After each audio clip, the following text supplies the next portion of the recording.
Assalamualaikum warahmatullahi wabarakatuh.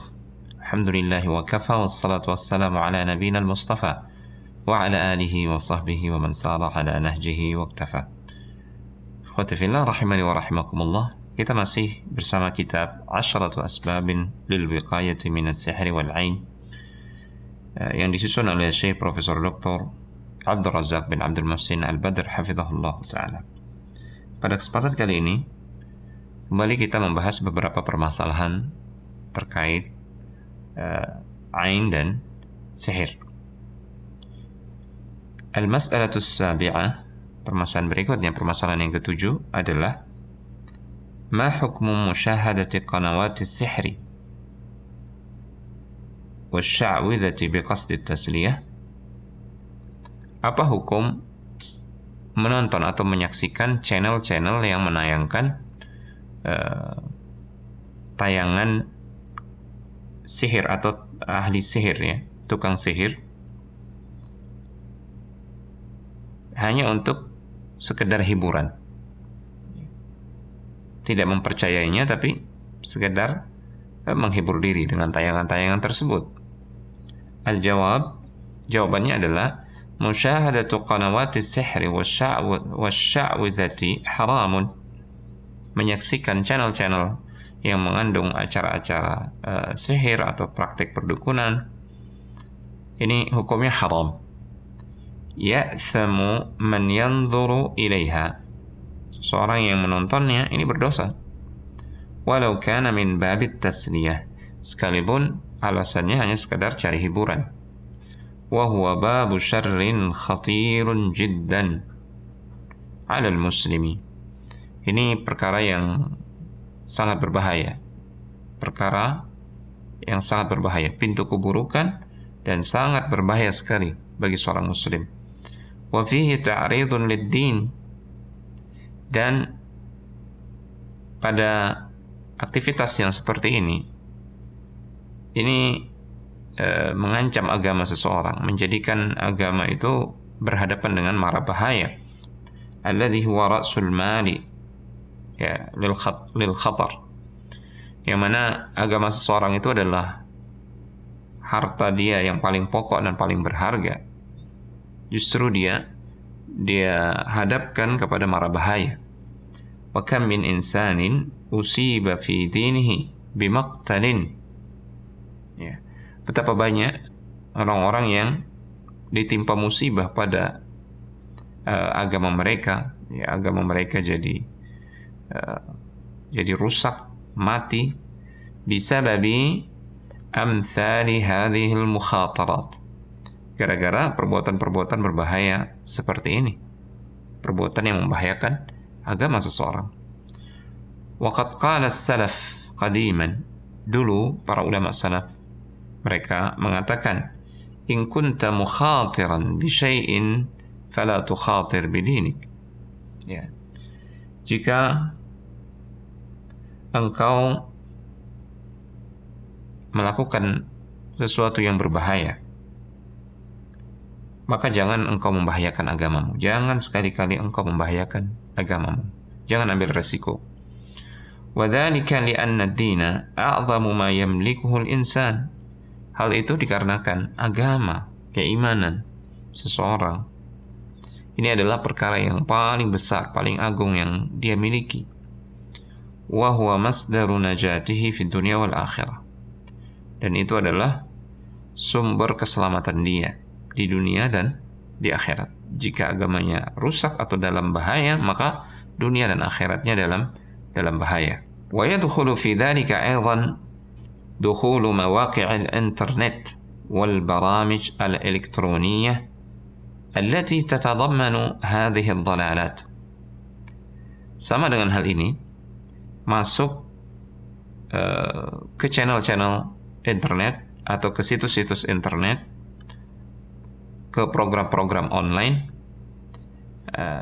yang mengandung kesesatan-kesesatan semisal ini, ya, yang mengandung tayangan-tayangan yang menghadirkan dukun, para peramal, ya, atau yang berbicara tentang perkara-perkara yang gaib. Na'udzubillah, sementara tidak ada yang mengetahui perkara gaib kecuali Allah Subhanahu wa taala dan Rasul-Nya yang diberitahukan oleh Allah Subhanahu wa taala terkait sebagian dari perkara yang gaib. Adapun selain Allah dan Rasul-Nya, maka perkara gaib yang mereka sampaikan ini tidak bisa dipercayai. Ya, bahkan besar kemungkinan itu bersumber dari syaitan. Apalagi jika dia bertentangan dengan Al-Quran dan As-Sunnah, maka ini sudah bisa dipastikan itu bersumber dari syaitan. Na'udzubillah. فَإِنَّ عَدَدًا مِنَ الشَّبَابِ قَدْ يُغَامِرُ بِدِينِهِ. Karena sebagian pemuda di zaman ini khususnya, mereka mengambil resiko yang mempertaruhkan agamanya, meletakkannya pada jurang resiko yang sangat besar sekali. Wa yadkhulu hadhihi al-mawaqi'. Akhirnya mereka masuk ke situs-situs tersebut ma'a qillati ilmin wa fahmin wa dinin. Sementara mereka minim sekali ilmu dan pemahaman serta agama.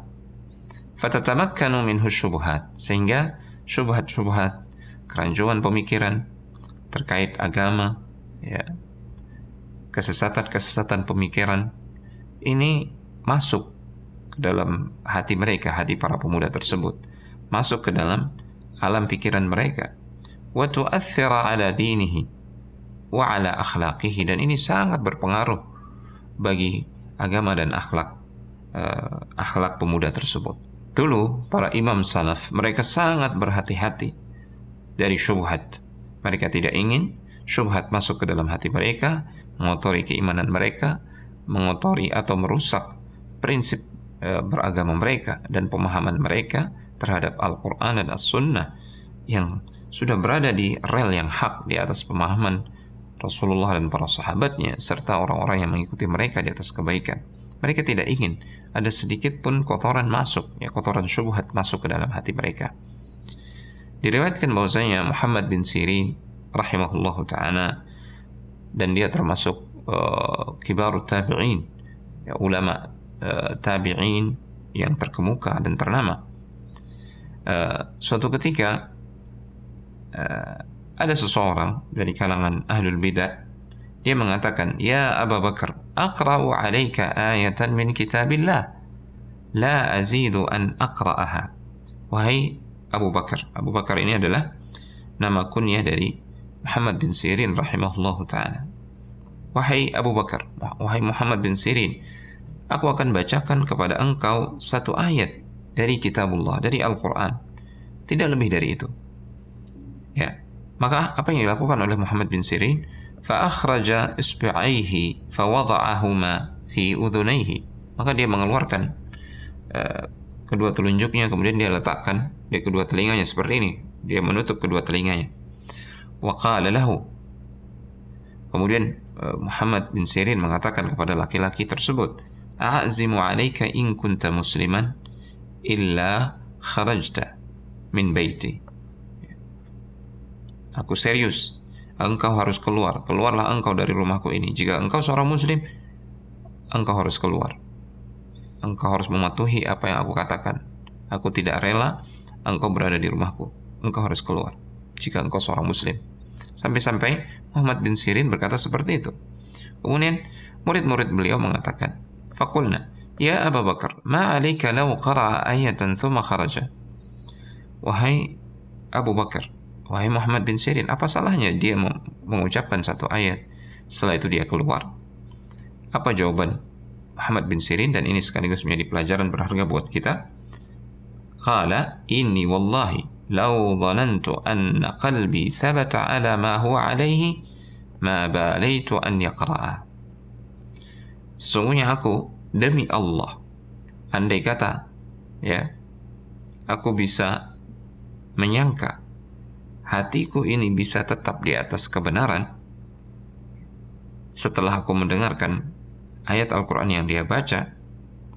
Ya, tentu yang dimaksudkan di sini dia membaca dan mengarahkan pemahaman dari bacaannya tersebut kepada pemahaman bid'ah atau hawa nafsu. Ya. Andai kata aku bisa memastikan atau bisa ada prasangka kuat dalam hatiku hatiku ini bisa tetap di atas kebenaran setelah aku mendengar ayat yang dia baca. Aku tidak masalah jika dia membaca dan aku mendengarkan bacaannya. Walakin khiftu an yulqiya fi qalbi syai'an ajhadu fi ikhrajihi min qalbi fala astati'u. Namun aku khawatir, ya, dia membaca ayat Al-Quran, dia memaksudkan dari bacaannya tersebut makna-makna yang menyimpang, yang sesuai dengan hawa nafsunya, makna-makna yang mengandung kebid'ahan, ya, sehingga aku perlu bersusah payah untuk mengeluarkan, ya, syubhat tersebut, makna-makna yang menyimpang tersebut dari dalam hatiku, dan aku khawatir aku tidak mampu mengeluarkannya. Ini bentuk kehati-hatian seorang kibarut tabi'in, ulama besar dari kalangan tabi'in. Riwayat ini dibawakan oleh Imam Asy-Syatibi dalam kitabnya Al-I'tisam. Sekali lagi, jika para salaf saja sangat berhati-hati jangan sampai syubhat masuk ke dalam hati mereka, maka apalagi kita yang sangat jauh dari sumber ilmu Rasulullah dan para sahabat. Kita hidup di tengah-tengah fitnah media sosial, ya, banyaknya bermunculan dai-dai yang menyuruh kepada penyimpangan, sedikitnya ulama dan ahlul ilmi yang ikhlas tulus memberikan nasihat kepada umat agar mereka tetap istiqamah di atas al-haq, di atas manhajis salaf.